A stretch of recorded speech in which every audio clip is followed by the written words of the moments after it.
ಪ್ರೀತಿಯುಳ್ಳ ದೇವಜನರೇ, ನಮ್ಮ ಕರ್ತನಾದ ಯೇಸು ಕ್ರಿಸ್ತನ ನಾಮದಲ್ಲಿ ನಿಮಗೆ ವಂದನೆಗಳು. ಶಾಲೋಮ್, ನಿಮಗೆ ಸಮಾಧಾನವಾಗಲಿ.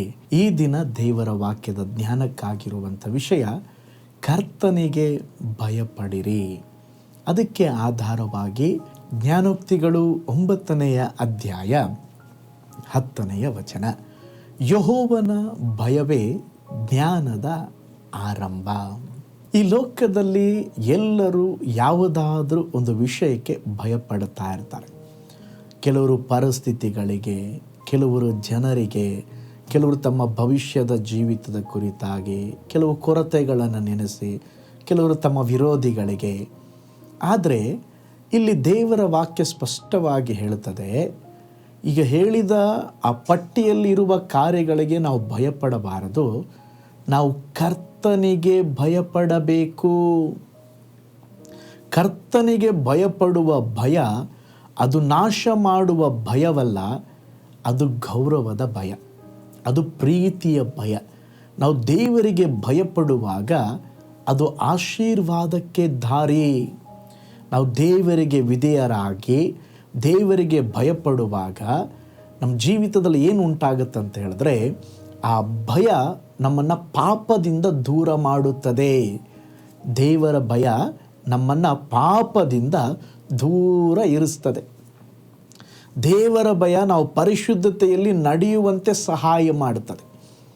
ಅದಕ್ಕೆ ಕೀರ್ತನೆ 128 1ನೇ ವಚನ ನೋಡ್ತೇವೆ, ದೇವರಿಗೆ ಭಯಪಟ್ಟು ಅವರ ಮಾರ್ಗದಲ್ಲಿ ನಡೆಯುವವನು ಧನ್ಯನಂತೆ. ದೇವರನ್ನು ಗೌರವಿಸುವವರು, ದೇವರಿಗೆ ಭಯಪಡುವವರು ಪಾಪ ಮಾಡುವುದಿಲ್ಲ.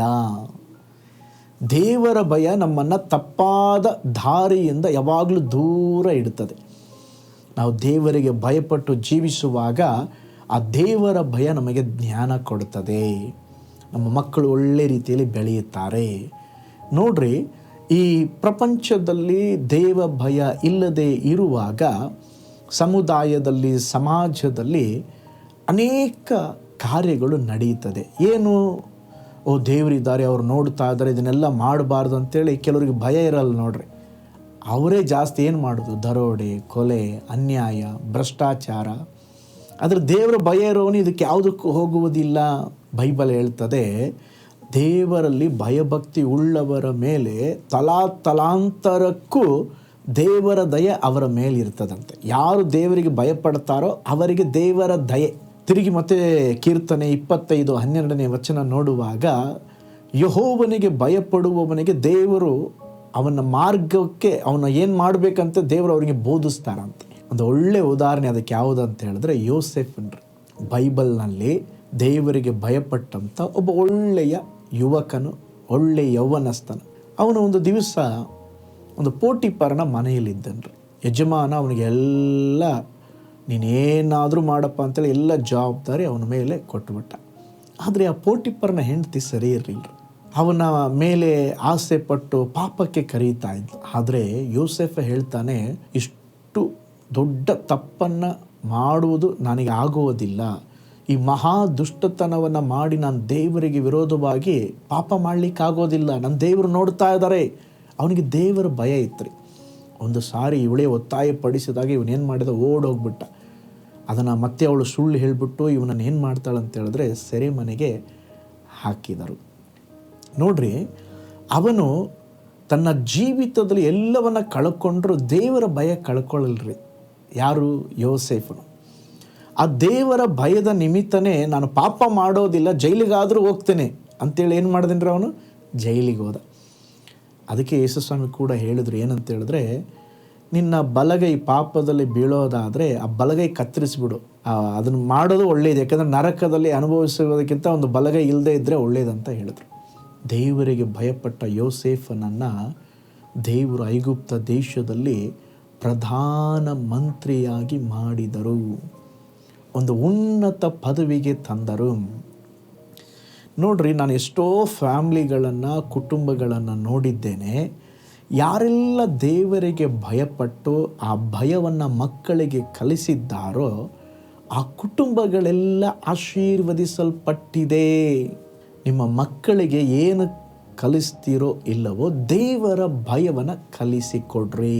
ಇವತ್ತು ನಾವು ಎಲ್ಲ ಕಾರ್ಯ ಕಲಿಸಿಕೊಡ್ತೇವೆ, ಆದರೆ ದೇವರ ಭಯ ಎಲ್ಲೋ ಒಂದು ಕಡೆ ಮಾಯವಾಗಿ ಬಿಟ್ಟಿದೆ. ಪ್ರೀತಿ ಉಳ್ಳ ದೇವಜನರೇ, ಇವತ್ತು ಒಂದು ತೀರ್ಮಾನ ತಗೊಳ್ಳೋಣ.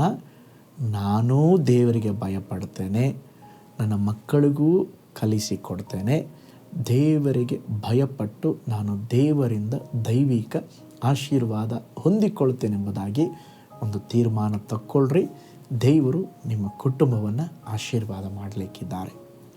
ಪ್ರಾರ್ಥನೆ ಮಾಡೋಣ. ಪರಲೋಕದಲ್ಲಿ ವಾಸ ಮಾಡುವ ನಮ್ಮ ತಂದೆಯಾದ ದೇವರೇ, ಯೆಹೋವನ ಭಯವೇ ಜ್ಞಾನಕ್ಕೆ ಮೂಲ ಎಂಬುದಾಗಿ ಹೇಳಿದ್ದೀರಾ. ದೇವರೇ, ಈ ದಿನಗಳಲ್ಲಿ ನಾವು ಬೇರೆ ಯಾವ ವಿಷಯಕ್ಕಾಗಿ ಭಯಪಡುತ್ತಿದ್ದೇವೆ, ಆದರೆ ಕರ್ತನೇ, ಭಯಪಡಬೇಕಾದದ್ದು ನಾವು ನಿಮಗೆ ಸ್ವಾಮಿ. ದೇವರೇ, ನಿಮಗೆ ಭಯಪಟ್ಟು ಜೀವಿಸಲಿಕ್ಕೆ ನಮಗೆ ಸಹಾಯ ಮಾಡಿರಿ. ಆ ದೇವರ ಭಯ ನಮ್ಮನ್ನು ಮುನ್ನಡೆಸಲಿ. ನಿಮ್ಮ ಕೃಪೆ ಇದೆ ಎಂಬುದಾಗಿ ದೇವರೇ, ನಾವು ಸಂಗತಿಗಳನ್ನು ಹೇಗೆ ಬೇಕೋ ಹಾಗೆ ಜೀವಿಸದೆ ಆ ಕೃಪೆಗಾಗಿ, ನೀವು ನಮಗಾಗಿ ಕೊಟ್ಟ ಜೀವನಕ್ಕಾಗಿ ಭಯಭಕ್ತಿಯಿಂದ ಜೀವಿಸಲಿಕ್ಕೆ ನಮಗೆ ಸಹಾಯ ಮಾಡಿರಿ ಸ್ವಾಮಿ. ಇದನ್ನು ವಾಚ್ ಮಾಡುತ್ತಿರುವ ಎಲ್ಲ ಕುಟುಂಬಗಳನ್ನು ಆಶೀರ್ವದಿಸಿರಿ. ಒಂದೊಂದು ಕುಟುಂಬದಲ್ಲಿ ನಿಮ್ಮ ಆಶೀರ್ವಾದ ನೆಲೆಯಾಗಿರಲಿ. ಯಾರಿಗಾದರೂ ಪ್ರಾರ್ಥನೆಯ ಅವಸರಗಳಿರುವುದಾದರೆ ಒಂದು ಅದ್ಭುತವನ್ನು ಮಾಡಿರಿ. ಯೇಸುವಿನ ಹೆಸರಿನಲ್ಲಿ ತಂದೆಯೇ, amen, amen. Praise the Lord. ಹಾಗಾದರೆ ದೇವರಿಗೆ ಭಯಪಟ್ಟು ಜೀವಿಸೋಣ. ನಿಶ್ಚಯವಾಗಿ ದೇವರು ನಿಮ್ಮ ಜೀವಿತವನ್ನು ಆಶೀರ್ವದಿಸ್ತಾರೆ. ನಾಳೆ ಮತ್ತೊಂದು ದೈನಂದಿನ ಜ್ಞಾನದಲ್ಲಿ ನಾನು ನಿಮ್ಮನ್ನು ಸಂಧಿಸ್ತೇನೆ. ನಾನು ನಿಮ್ಮ ಪ್ರೀತಿಯ ಸೇವಕ pastor Paul Joy. God bless you. ಕರ್ತನಲ್ಲಿ ಪ್ರಿಯರೇ, ಈ ಸಂದೇಶ ಮತ್ತು ಪ್ರಾರ್ಥನೆ ನಿಮಗೆ ಆಶೀರ್ವಾದಕರವಾಗಿದ್ದರೆ, ದೇವರು ನಿಮ್ಮನ್ನು ಪ್ರೇರೇಪಿಸಿದರೆ, ನಂಬಿಕೆಯಿಂದ ಸಾಗುವ ಈ ಸೇವೆಗೆ ನಿಮ್ಮ ಅಮೂಲ್ಯವಾದ ಕಾಣಿಕೆಯನ್ನು ಬಿತ್ತಿರಿ. ಪ್ರೀತಿಯ ದೇವಜನರೇ, ವಾಯ್ಸ್ ಆಫ್ ಹೋಪ್ ಮಿನಿಸ್ಟ್ರಿಯ ವತಿಯಿಂದ ಕೋರಮಂಗಲದಲ್ಲಿ ಪ್ರತಿ ಭಾನುವಾರ ಬೆಳಿಗ್ಗೆ 9:30ಕ್ಕೆ ಕನ್ನಡ ಆರಾಧನೆ ನಡೆಯುತ್ತಿದೆ. ಆತ್ಮಭರಿತವಾದ ಆರಾಧನೆ, ಮನಮುಟ್ಟುವ ಸಾಕ್ಷಿ, ಬಲಪಡಿಸುವ ದೇವ ಸಂದೇಶ. ಬನ್ನಿ, ನಮ್ಮೊಂದಿಗೆ ಭಾಗಿಯಾಗಿ ಕರ್ತನನ್ನು ಆರಾಧಿಸಿರಿ. ನೂತನ ತಿಂಗಳ ಆಶೀರ್ವಾದ ಕೂಟ ಪ್ರತಿ ತಿಂಗಳು ಮೊದಲ ದಿನ ಸಂಜೆ 7 ಗಂಟೆಗೆ. ಪ್ರತಿ ತಿಂಗಳು 2ನೇ ಶನಿವಾರ ಬಿಡುಗಡೆ ಉಪವಾಸ ಪ್ರಾರ್ಥನೆ ಕೂಟ ಬೆಳಿಗ್ಗೆ 10:30ಕ್ಕೆ. ನಿಮಗಾಗಿ ಪ್ರಾರ್ಥಿಸಬೇಕೆ? ನಿಮಗೆ ಯಾವುದಾದರೂ ಪ್ರಾರ್ಥನೆ ಮನವಿಗಳು ಇರುವುದಾದರೆ ಕೆಳಗಿನ ನಂಬರಿಗೆ ಕರೆ ಮಾಡಿ ಅಥವಾ ವಾಟ್ಸಪ್ ಮಾಡಿ. ಈ ಆತ್ಮಿಕ ಸಂದೇಶಗಳು ನಿಮಗೆ ಆಶೀರ್ವಾದಕರವಾಗಿದ್ದರೆ ಲೈಕ್ ಮಾಡಿರಿ. ಇಂಥ ಅದ್ಭುತ ಸಂದೇಶ ಪ್ರತಿದಿನ ನೋಡಲು ಬಯಸುವುದಾದರೆ ಸಬ್ಸ್ಕ್ರೈಬ್ ಮಾಡಿ ಹಾಗೂ ಇತರರೊಂದಿಗೆ ಶೇರ್ ಮಾಡಿರಿ. ಕರ್ತನು ನಿಮ್ಮನ್ನು, ನಿಮ್ಮ ಕುಟುಂಬವನ್ನು ಆಶೀರ್ವದಿಸಲಿ.